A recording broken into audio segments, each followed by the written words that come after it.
ಈ ಕಳ್ಳನ ಮನಸ್ಸು ಒಳ್ಳೊಳಗೆ ಅಂತಾರಲ್ಲ, ಹಂಗಾಗಿದೆ ನಮ್ಮ ಸರ್ಕಾರದ ಕತೆ. ಫುಲ್ ವಿಡಿಯೋ ನೋಡಿ, ಅರ್ಥ ಮಾಡಿಸ್ತೀನಿ. ಇವತ್ತು ಪಾರ್ಲಿಮೆಂಟ್ ಮಾನ್ಸೂನ್ ಸೆಷನ್ ಲಾಸ್ಟ್ ದಿನ 4 ನಿಮಿಷಕ್ಕೆ ಮುಗಿಸಿದ್ದಾರೆ. ಫೈನಲಿ ಖುಷಿಯಾಗಿತ್ತು. ಅಮಿತ್ ಶಾ ಪ್ರೆಸ್ ಅವ್ರ ಮುಂದೆ ಬಂದ್ಬಿಟ್ಟು, ನೀವು ಏನು ಕ್ವಶನ್ ಕೇಳ್ತಿರೋ ಕೇಳಿ, ಆನ್ಸರ್ ಮಾಡೋಕ್ಕೆ ನಾನು ರೆಡಿ ಇದ್ದೀನಿ ಅಂತ ಹೇಳಿದರು. ಫುಲ್ಲು ಕ್ಯೂರಿಯಾಸಿಟಿಯಿಂದ ಕಾಯ್ತಿದ್ದೆ, ಏನಾದ್ರು ಮಾತಾಡ್ತಾರ ಅಂತ. 4 ನಿಮಿಷಕ್ಕೆ ಮುಗಿಸಿದ್ದಾರೆ. ನೀವು ತಪ್ಪೇ ಮಾಡಿಲ್ಲ ಅಂತಂದರೆ ಅವ್ರು ಪ್ರಶ್ನೆ ಮಾಡಿದಾಗ ಉತ್ತರ ಕೊಡಿ. ಅದಕ್ಕೋಸ್ಕರನೇ ತಾನೇ ಜನಗಳು ಓಟ್ ಹಾಕಿರೋದು. ಒಂದು ಪಾರ್ಲಿಮೆಂಟ್ ಸೆಷನ್ ನಡೆಸೋಕ್ಕೆ ಎಷ್ಟು ಖರ್ಚಾಗುತ್ತೆ ಗೊತ್ತಾ? ಏನಾದ್ರು ಗಮನ ಇದೆಯಾ ನಿಮಗೆ?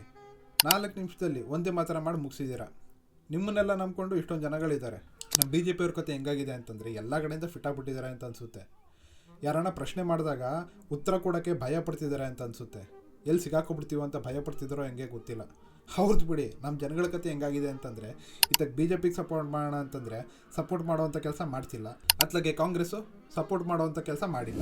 ಇವೆರಡು ಸರ್ಕಾರದ ಮಧ್ಯೆ ನಾವು ಸಿಗಾಕೊಂಡಿದ್ದೀವಿ.